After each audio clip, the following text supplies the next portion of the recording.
ముక్కోటి ఏకాదశి సందర్భంగా సంగారెడ్డి వైకుంఠపురంలో అంగరంగ వైభవంగా ఉత్సవాలు జరపడానికి ఇక్కడ ఆలయాన్ని ముస్తాబు చేశారండి.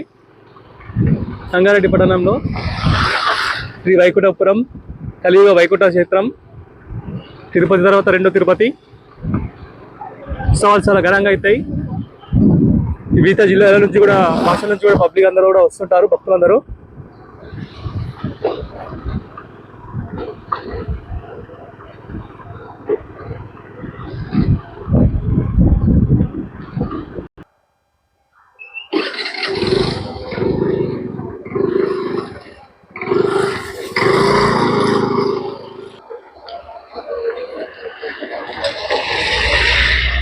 ఇక్కడ 7 ద్వారాలు కూడా సెటప్ చేసారు మొత్తం.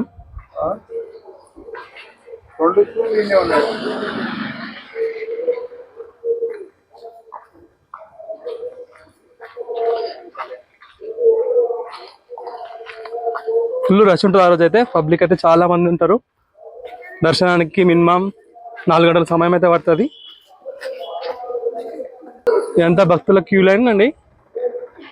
ఇక్కడ మొత్తం ఇదంతా పార్కింగ్ ప్లేస్, ఇదంతా భక్తుల క్యూ లైన్.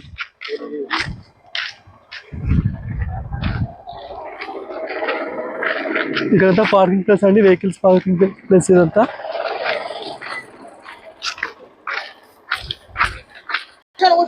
మొత్తం అయితే సెటప్ అయితే రెడీ అయిపోయిందండి. ఎల్లుడికి నిత్యానందం అయితే ఇక ప్రతిరోజు నిత్యానందం అవుతుంది. వాళ్ళ తోచిన వాళ్ళు హ్యాంగ్ చేస్తారు. ప్రతిరోజు స్వామివారిని కూడా నిత్యానందం అవుతుంటుంది. వాహనాల పూజలు కూడా అవుతుంటాయి.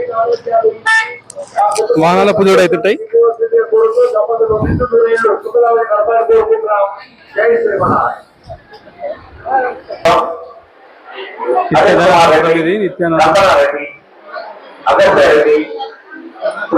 ప్రతిరోజు 1 గంట నుంచి 3 గంటల వరకు, శనివారం 1 గంట నుంచి 3 గంటల వరకు. ఇది రాతితో కట్టడం అన్న స్వామివారి యొక్క ముఖద్వారం ఇంకా వర్క్ నడుస్తుందండి. తెలంగాణలోనే అతిపెద్ద ముఖద్వారంగా అని చెప్పారు ఇక్కడ పూజారులు అడిగితే.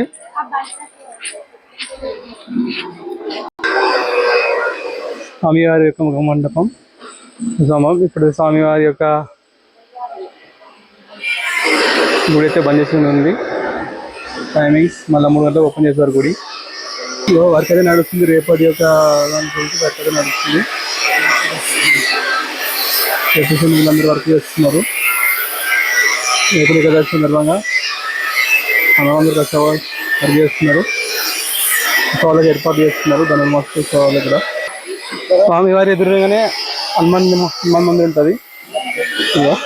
ఇక్కడ శ్వాస స్వయంభూ హనుమంతుల వారు గుండంలో తెలిసారని ఇక్కడ ప్రసిద్ధి.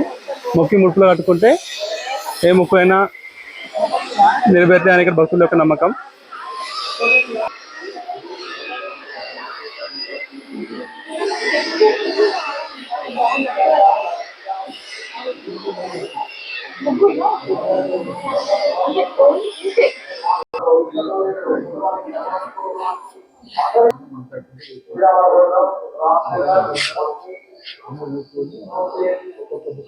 శ్రీవారి పాదాలు ఇక్కడ ఫస్ట్ ఇక్కడ దర్శనం చేసుకొని స్వామివారి దర్శనం ఉంటుంది. ఇక్కడ అమ్మవారిది ఉంటుంది, గోదాదేవి అమ్మవారిది బంద్ ఉంది. అమ్మవారి గుడి వర్క్ అయితే నడుస్తుంది ఫుల్. మొత్తం ఇక్కడంతా భక్తుల కోసం అంతా ఇక్కడ ఏర్పాటు చేశారు. ఇక్కడ ఇది మెయిన్ ద్వారం. రేపైతే వైకుంఠ ఏకాదశి రోజు స్వామివారి యొక్క మెయిన్ ద్వారం ఇది. ఇదైతే తాత్కాలికంగా ఏర్పాటు చేశారు. ఇక్కడనే 108 అడుగుల ఎత్తైన గాలి గోపురం నిర్మిస్తామని చెప్తున్నారు. ఆల్రెడీ సగం వర్క్ అయితే నడుస్తుంది. రాతి కట్టడం మొత్తం రాతితో నిర్మిస్తాం అర్చకులు చెప్పారు. అది పని అయితే వర్కింగ్ ప్రాసెసింగ్ లో ఉంది. ఎవరు ఆలోతో కడుతున్నారు చూడండి. ఇదే మొత్తం రాతి కట్టడమే ఉంటుంది. తెలంగాణలో అతిపెద్ద గాలి గోపురం ఏర్పాటు చేస్తున్నారు ఇక్కడ. ఇదే అండి స్వామివారి పుష్కరిణి. ఇక్కడ ఉత్సవాలు చేస్తారు. భక్తులు కూడా స్నానాలు ఆచరించి స్వామివారి యొక్క మొక్కులు నెరవేర్చుకుంటారు. స్వామివారి పుష్కరిణి.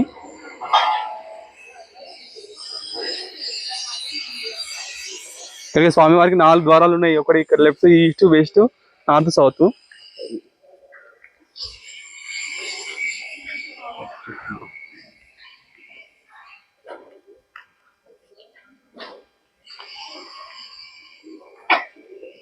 రోజు చూపిస్తాను మీకు స్వామివారి మెయిన్.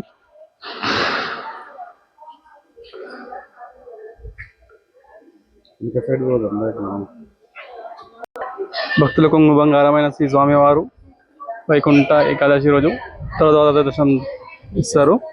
అందరు దర్శించుకొని స్వామివారి యొక్క కృపకు పాత్రలు కావాలని. అది జై శ్రీమన్నారాయణ, జై జై శ్రీమన్నారాయణ.